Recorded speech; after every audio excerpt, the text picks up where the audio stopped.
कि हमने आपको दे,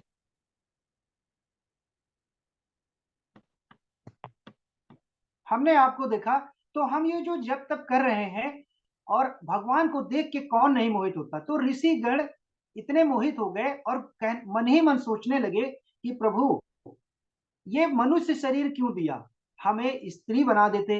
और भगवान को देख के उनके मन में विवाह करने की इच्छा हो गई, यानी परमात्मा का आत्मा से मिलन, ऐसा सोचते थे। तो हमारे ऋषिगण उस समय जब तब किया करते थे, और इस कलिकाल में तो भगवान का नाम ही उत्तम है।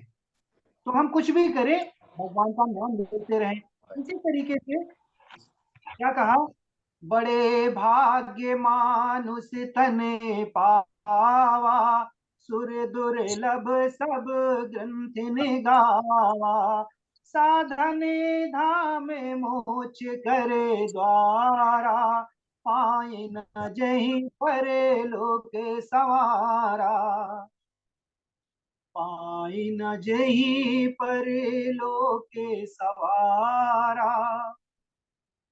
अब ये समझिए, पुरंजन क्या है। पुरंजन, जो हम अपनी रुचि से काम करते हैं, और हम नीति से काम नहीं करते हैं, जो हमारे शास्त्र कहते हैं उस पे काम नहीं करते हैं, और काम किस पे करते हैं, जो हमारे मन को भा जाए उसी तरीके से काम करते हैं। तब आगे कहा, इतिहास सुनाने की बात देवऋषि नारद मुनि ने कही। आशीत पुरंजनो नामा, राजा राजन वृक्षवा, तस्या विज्ञात नामासीत, सखा विज्ञा चेष्टिता। एक पुरंजन नाम का राजा था। पुरंजन क्या, परमं शरीरम जनति इति पुरंजना, जो अपने कर्मों के अनुसार ही शरीर को धारण करता था, ऐसे व्यक्ति को हम पुरंजन कहते हैं। और उसका एक बहुत ही प्यारा मित्र था, उस मित्र का नाम है अभिज्ञात। अभिज्ञात यूं समझिए कि ऐसे समझिए, एक मैं और मेरा एक सखा, भगवान का परम भक्त। यूं समझिए कि पुरंजन यानी नंद किशोर, और मेरा एक परम भक्त, हमारे, मैं उदाहरण के तौर पे हमारे गुरुजी साक्षात, वो अभिज्ञात है। तभी हमें समझ में आएगा, नहीं तो यह कथा ही रह जाएगी। उन्होंने कहा कि, यानी मैंने कहा, पुरंजन कहता है अभिज्ञात से कि हमने आपके बड़े उपदेशों का पालन किया है, मुझे घूमने का मन करता है। अब अभिज्ञात तो समझा रहे हैं कि मत जाइए, नहीं 84 के चक्कर में पड़े रहेंगे। और 84 क्या, ये जितने शहर दिखाई दे रहे हैं ना, ये बड़े बड़े शहर, ये हाथी घोड़े हैं। और जो छोटे छोटे नगर और छोटे छोटे शहर हैं, ये चींटी मक्खी मच्छर हैं। यानी ये भी उसी 84 के चक्कर में पड़े, और उसी 84 के चक्कर में हम फिर भी अभिज्ञात, यानी पुरंजन जो है बड़ा विनय करता है। और विनय करने के बाद अभिज्ञात कहते, ठीक है मित्र, जा तो रहे हो लेकिन मुझे भूलना नहीं। क्या, यानी मैं, मुझे मत भूलना, यानी भगवान मेरे प्रभु राम का नाम मत भूलना। अगर भूल गए तो कुछ भी हो सकता है। अब बड़ा गए, नहीं नहीं, जैसा आप करें मैं वैसा ही करूंगा। अब गए, जगह जगह बड़े बड़े शहरों को देखा। बड़े बड़े शहरों को देखने के बाद में एक बड़ा शहर बहुत खूबसूरत था। उनको लगा कि यहाँ पे मुझे एक अपना मकान खरीद लेना चाहिए। बड़ा सा प्लाट देखा, और प्लाट देखने के बाद में जब उस शहर के अंदर घुसे, तो उस शहर की एक बहुत बड़ी सुंदर कन्या, जो एक लौती मालकिन थी और बड़ी ही खूबसूरत थी, उसको देख के उनकी आसक्ति हो गई। और उस कन्या के पास पहुंचे, उससे कहा, अरे सुंदरी, आप तो बहुत ही खूबसूरत हो, मेरा भी विवाह नहीं हुआ है और आपका भी विवाह नहीं हुआ।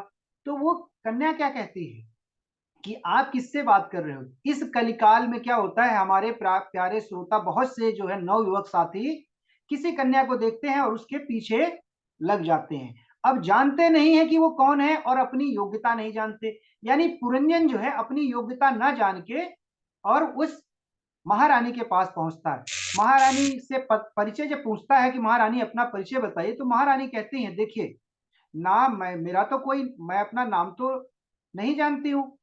फिर पुरंजन यानी राजा कहता है कि आप किसकी पुत्री हो? तो कहते हैं ये भी मैं नहीं जानती हूँ कि मैं किसकी पुत्री हूँ। तो कहते हैं अच्छा तो ठीक है, इसमें क्यों चक्कर में पड़ना, मेरा नाम पुरंजन, और आज से मुझसे विवाह कर लीजिए। तो गंधर्व रूप से विवाह हुआ और तुम्हारा नाम पुरंजनी हो गया। अब क्या हुआ, देखिए इस संसार में हमारे बहुत से ऐसे प्यारे स्रोत यानी भाई हैं कि स्त्रियों के मोह जाल में ऐसे फंसे जाते हैं कि जो कहेगी वही करते हैं। कहेगी यही बैठो तो वही बैठेंगे, यही सो तो यही सोओगे, और बिना पत्नी के पूछे जगत में कोई काम भी नहीं करते, और बिना पूछे अगर काम भी कर लिया ना, तब तो उनकी खैर नहीं होती है। ऐसे बहुत से संसार में दृष्टांत हैं, और हमारे आप सबके आसपास भी होते होंगे। लेकिन पत्नी का दर्जा लक्ष्मी स्वरूपा होती है, उसको उसी रूप में मानेंगे, लेकिन हमें उस पर आसक्ति नहीं होनी। अब पुरंजन क्या हुआ, यानी पुरंजन खाए तो पुरंजन, पुरंजनी खाए तो पुरंजन खाए, और पुरंजनी रोए तो पुरंजन भी रोए। और पुरंजनी कहे कि आज मेरे शरीर में दर्द बहुत है तो स्वामी कुछ मदद करिए, तो स्वामी शुरू हो जाते थे हाथ पैर दबाना। अब देखिए, यानी पुरंजनी पुरंजन की तो सेवा नहीं करती थी, लेकिन पुरंजन इस तरीके से उसमें आसक्त हो गया कि अब तो लगा कि उसको सब कुछ यही है। अब ये पुरंजन क्या, देखिए मेरे प्यारे, इस शरीर की जो शक्तियां है ना, ये शरीर यानी कमर के ऊपर जो भाग है ना, 7 द्वार तो ऊपर के हैं और 2 द्वार नीचे हैं। इसी में हमारी भगवान ठाकुर जी की माया हमको इसी द्वारों में हमको भटकाती है। कैसे? अब देखिए 7 द्वार ऊपर के और 2 द्वार नीचे के, तो क्या निकलता, कभी अच्छा तो निकलता ही नहीं है, हमेशा इसमें गंदगी ही निकलती है, और इस गंदगी के चक्कर में हम पड़े हुए हैं। एक में तो अगर हम इनको छोड़ के भजेंगे किसको, माधव को, तो माया हमारे पास आएगी। लेकिन संसार में लोग क्या करते हैं, माया माया भजते हैं और माधव को भूल जाते हैं, और माया आई और माधव फुर्र हो जाते हैं। तो हमें क्या करना है, माया की यानी माधव को भजना है, और माया आ जाए तो माया को हमें माधव के चरणों में रख देना है, तभी हमारा कल्याण भी होगा। अब देखिए 84 के चक्कर में पुरंजन को एक शहर मिला, उस शहर की एक रानी मिली। उस रानी ने कहा कि शहर के जो यानी शहर के जो सैनिक हैं ये मेरे सेवक हैं। तो उस शहर के 10 सैनिक थे, और एक 5 मुंह वाला नाग था जो उस नगर की रक्षा करता था, यानी उस रानी के महल की रक्षा करता था।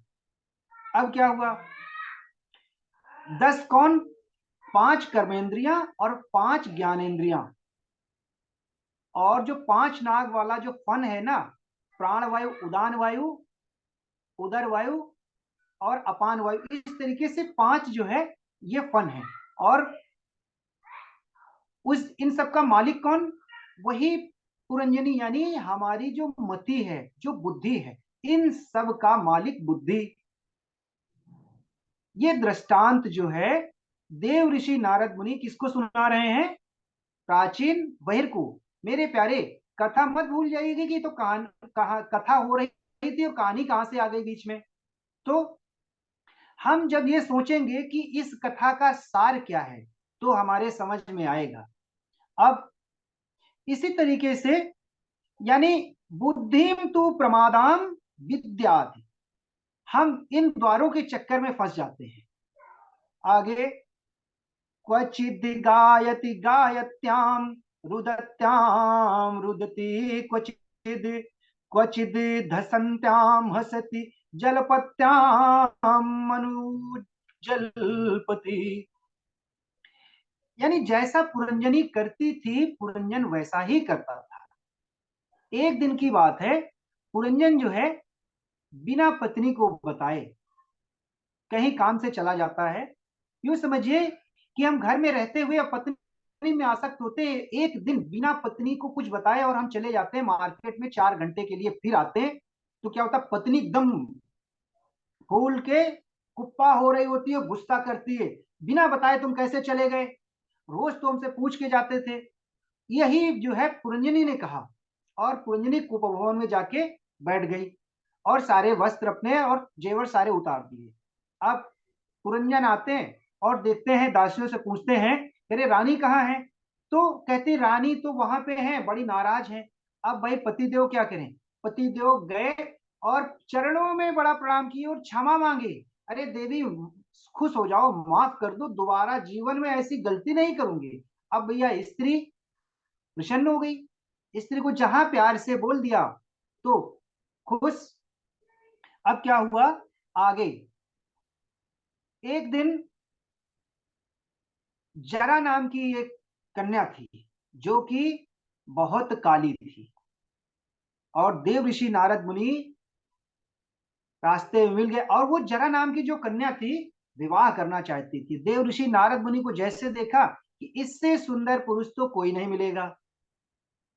अच्छा, तो देव ऋषि नारद मुनि ने कहा देखिए मैं तो बाल ब्रह्मचारी हूं, मैं तो विवाह कर नहीं सकता हूं।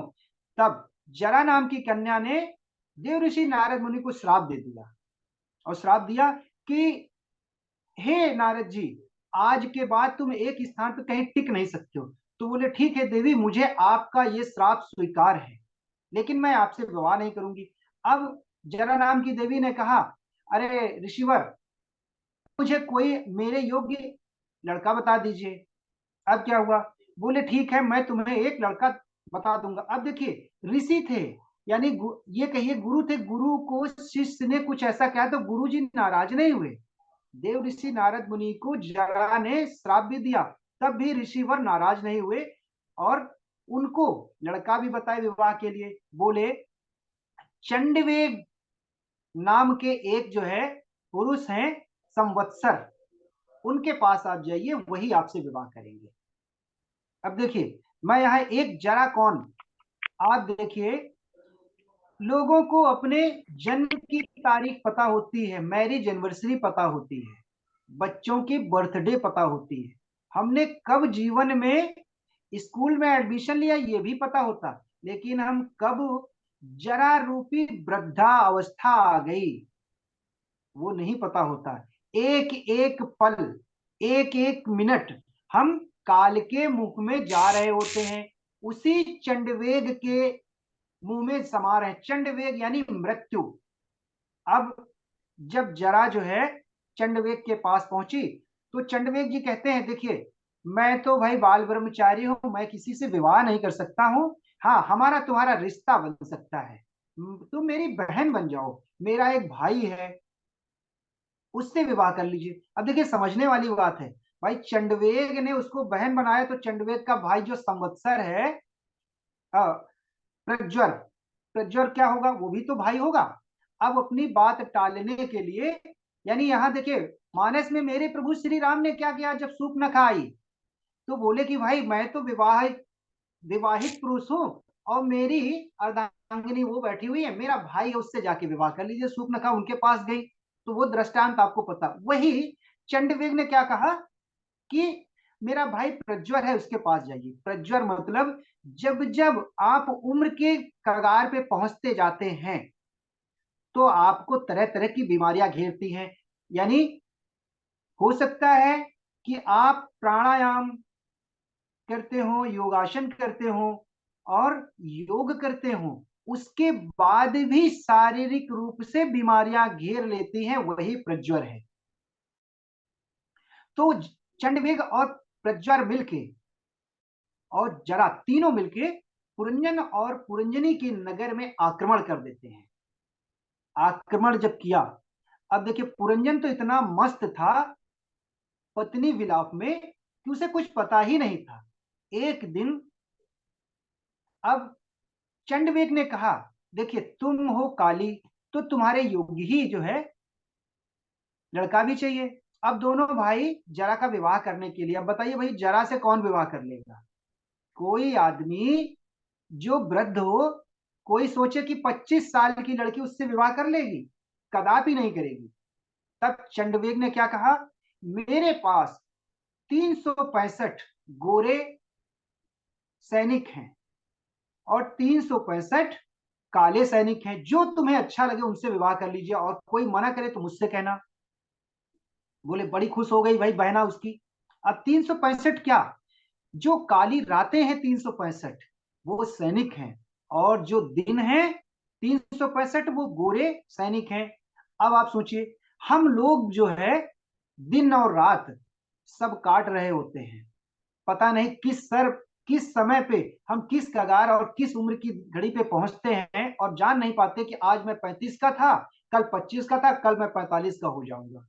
तो जीवन बहुत ही कम है, और जितना हो सके अच्छा करने का प्रयास करें। यहाँ पे मैं एक दृष्टांत के साथ में, यानी दुनिया क्या है, जब दुनिया बनी तो दुनिया दो क्यों कही गई, इसको दुकुनिया कहा गया, नहीं एकुनिया नहीं कह देते। कैसे, सारे एक समान हो जाते, यानी सारे लोग अमीर हो जाते, और पूरे संसार में सारे कथा वक्ता ही हो जाते, या सारे संत हो जाते, तो बाकी लोग कहाँ आते। तो इसीलिए इसका नाम हमारे ठाकुर जी ने क्या रखा, दुनिया यानी दुकुनिया। यानी कहा गया दुख है तो सुख है, और जन्म है तो मृत्यु भी है। इसी तरीके से हमारे इस शरीर रूपी रचना जो भगवान ने बनाई है, दो अक्षर के नाम दिए गए, क्या, बाल यानी दो अक्षर समझना, और गाल दो अक्षर, आंख दो, हाथ दो, दो ही अक्षर से हाथ, और दो अक्षर से पैर भी बने हुए, दो दो अक्षर से, और यानी दो क्या, यानी जीव आत्मा और परमात्मा। यहाँ पे कहा ईश्वर अंश जीव अविनाशी, चेतन अमल सहज सुख राशि। तो जो जीव है ना, ये जो है परमात्मा के अधीन है। इसीलिए हमें कुछ ऐसा करना चाहिए कि हमें भगवान की, अपनी मति को हम काम तो करते रहे संसार में और घर का, लेकिन बुद्धि को जो है हम परमात्मा में लगाएं। लेकिन करते क्या है, हम बुद्धि को तो सांसारिक चीजों में लगाते हैं, और इसीलिए भटक जाते हैं। किसी संत ने बहुत सुंदर लिखा है, क्या, माया के ओ पुजारी, आगे की कुछ खबर है, इस घर से और बढ़कर एक दूसरा भी घर है। ओ माया के पुजारी, आगे की कुछ खबर है, इस घर से और भी बढ़कर एक दूसरा भी घर है। तो भगवान ने हमारे शरीर की ऐसी ऐसी रचना की। दैत्यों ने कहा प्रभु, सबसे प्रिय, यानी मेरे कारण ही आप इस संसार में आते हो। बोले कैसे, तो कहते हैं अगर मैं सांसारिक जीवों को कष्ट ना दूं, दुख ना दूं, और बीमारी ना दूं, तो आप उनकी सहायता नहीं करेंगे, उनकी मदद नहीं करेंगे। तो प्रभु बताइए सबसे बड़ा भक्त कौन। तो बोले लेकिन आप भेदभाव करते हैं। बोले कैसे, बोले आप उनकी सुनते हो, जिनके पास कष्ट होते हैं उनके पास उनकी विनती सुनते हो और उनके काम पूरे कर देते हो, मेरी सुनते नहीं। तो बोले वही काम तुम भी करिए जो वो करते हैं। बोले क्या, बोले भगवान, हमें ऐसी चीज मत कहिए जो मैं कर ना पाऊं। अब देखिए, हमारे संत क्या करते हैं, और हमारे भजनानंदी क्या करते हैं, भगवान का ध्यान करते हैं। तो दैत्य तो क्या कहते हैं, मैं वो काम नहीं कर सकता। तो भगवान कहते हैं अरे, हमें गाली ही देते रहो, मेरा अपमान ही करते रहो। यानी देखिए, आप दुनिया में सबसे कठिन काम क्या है, जब आप भक्ति की तरफ जाएंगे और धर्म को बढ़ावा करेंगे ना, तो तमाम लोगों की उंगलियां उठना शुरू हो जाएंगी, और दूसरा कोई काम करिए तो कोई नहीं टोकेगा। लेकिन जैसे ही आप कहेंगे कि भाई मैंने तो भागवत सीख ली है, और कोई भागवत कराई, तो कहेंगे अरे, ये कल तो ये थे और आज ऐसे हो गए। तो यही दैत्य प्रवृत्ति के लोग हमारे इस कलिकाल में हैं।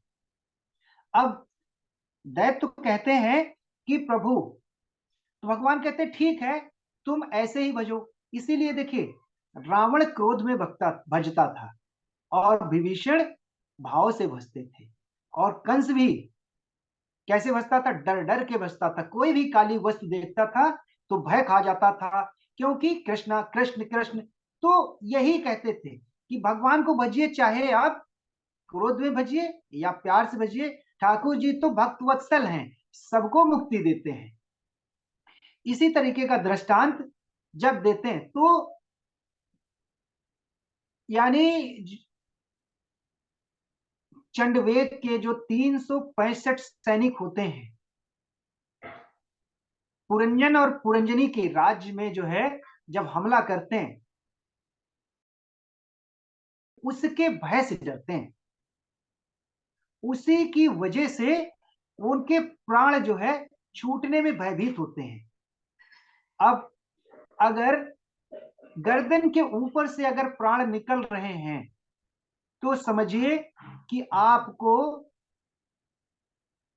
भगवान का लोक मिलेगा। यानी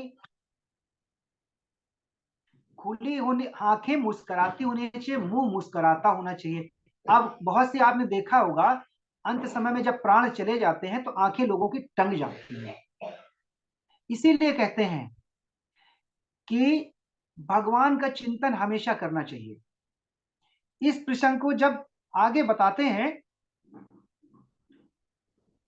तब पुरंजन जो है पत्नी में आसक्त होने के कारण, और जब उसकी मृत्यु हुई ना, तो अगले जन्म में जो उसका जन्म हुआ वो एक स्त्री के रूप में हुआ। अब पुरंजन जो है विदर्भ देश के राजा के यहाँ एक ब्राह्मण के घर में जन्म हुआ। और विदर्भ देश के जो राजा थे, राजा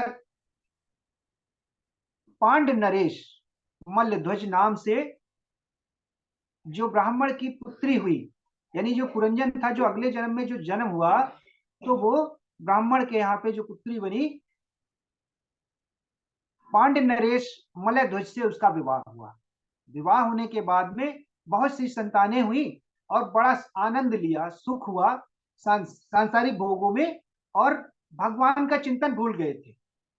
क्योंकि धन आने के बाद में ना भगवान की विस्मृति हो ही जाती है। लेकिन मेरे प्यारे, जो भगवान को भजता है ना, तो धन एक में ही यूं बढ़ता चला जाता है। हाँ एक प्रॉब्लम है। हाँ, हो जब जाओ। भगवान जा रहे हैं, तो सिंघनी ने क्या किया? सिंह था, जब व्यक्ति ऊपर की तरफ जाता है ना, तो सिंघनी जैसी ईर्षाएं इस संसार में लोग हैं। जब आप आगे बढ़ेंगे तो लोग टोका टिप्पणी करने वाले, कहने वाले, टांग खींचने वाले हो जाएंगे। क्यों? वो डरते हैं कि कहीं ये आगे ना निकल जाए, इसी कारण से टांग खींचते रहते हैं। यही चीज जब यानी पांड्य नरेश का भी शरीर छूटा, तब क्या हुआ? उस समय बहुत सी स्त्रियां सती प्रथा यानी सती हो जाती थी। लेकिन जब राजा राम मोहन राय जो है, उन्होंने सती प्रथा का बहिष्कार किया और कहा कि अगर स्वेच्छा है तब तो शरीर को त्यागिए, अगर इच्छा नहीं है तो कोई जबरदस्ती नहीं था। अब जब पुरंजनी रूपी स्त्री जो है जैसे ही चिता में बैठी, तो अभिज्ञात नामक प्रभु जो है सोचे कि अरे पुरंजन तो बहुत समय हो गया, पता नहीं कहाँ चला गया। अब फिर वापिस आए और देखा कि पुरंजनी जो है, यानी पुरंजन जो है, जो स्त्री रूप में दूसरा जन्म हुआ था, चिता में बैठी हुई। अब अभिज्ञात कहता है, अरे मित्र, ये क्या कर रहे हो?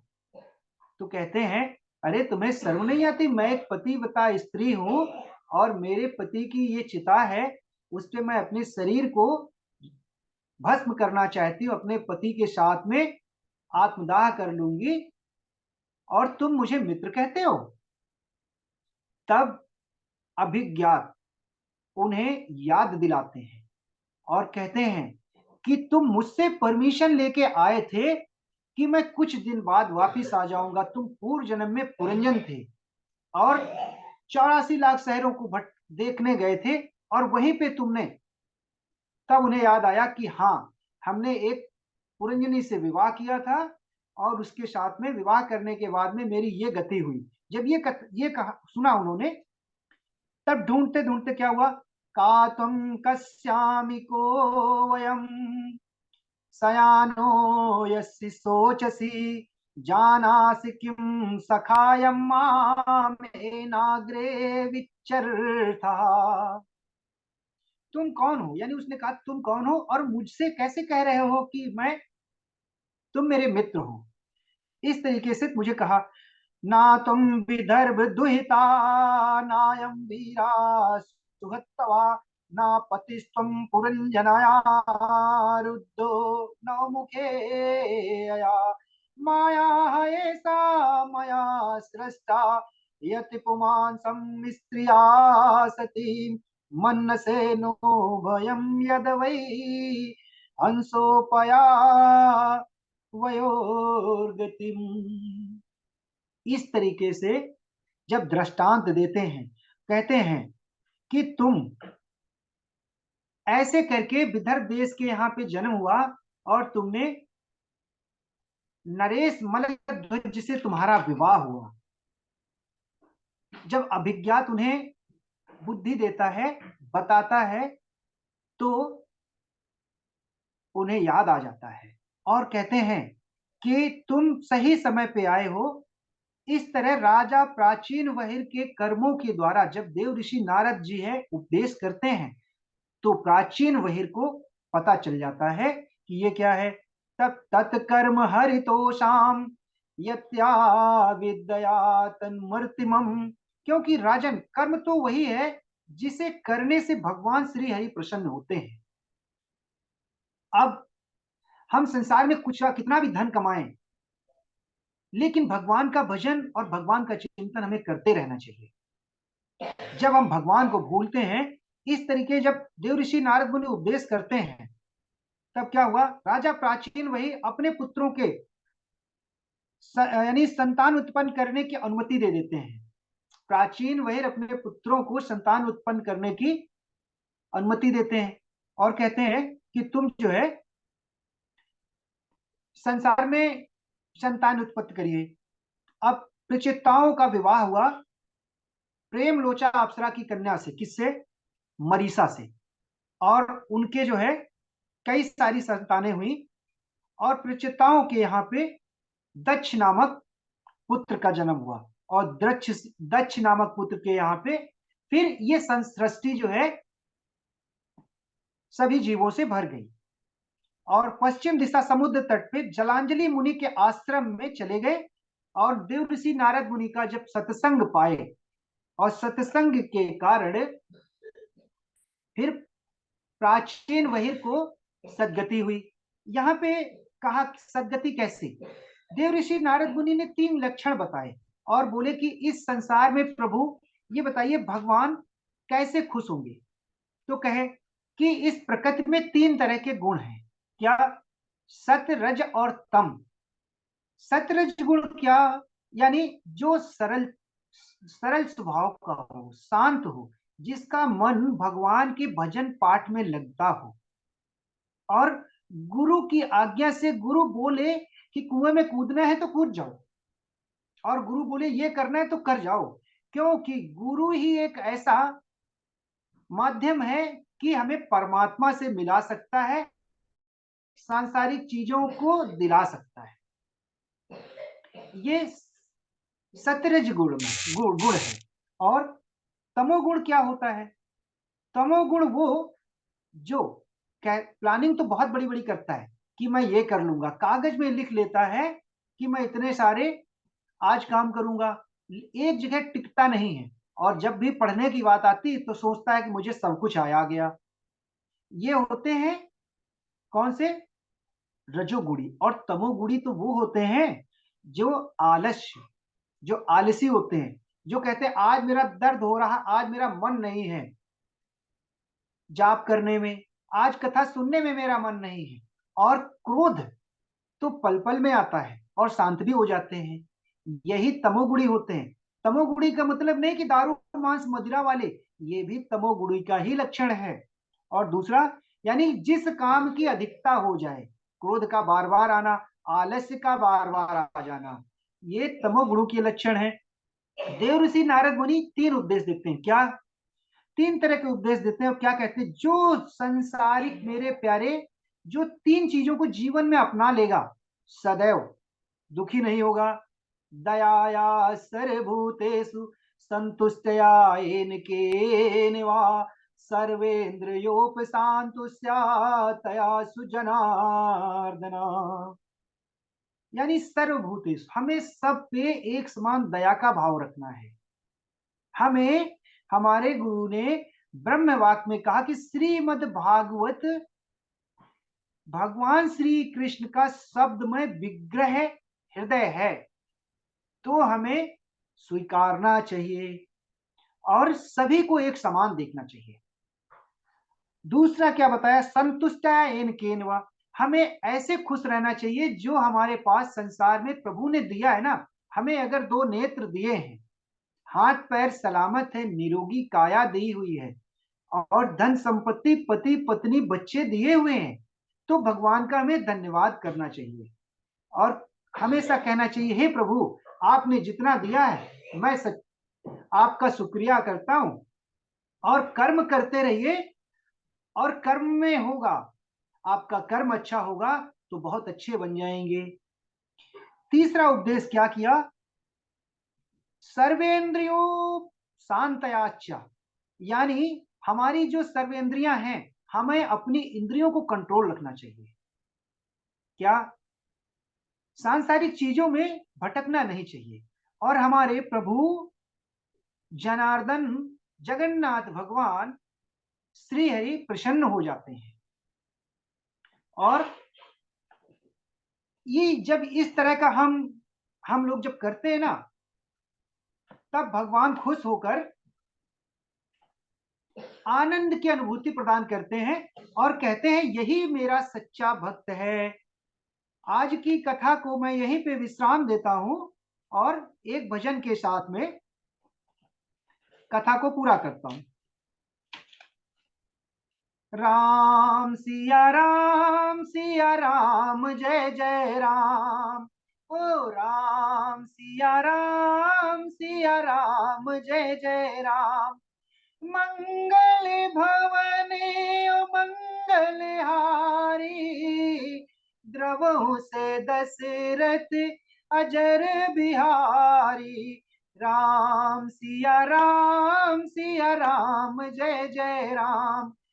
हुई है वही जो राम रच राखा, को करी तर्क बढ़ा वही साखा। राम सिया राम जय जय राम। हो जा की रही भावना जैसी, प्रभु मूर्ति देखी तही जैसी। रघुकुल रीति सदा चली आई,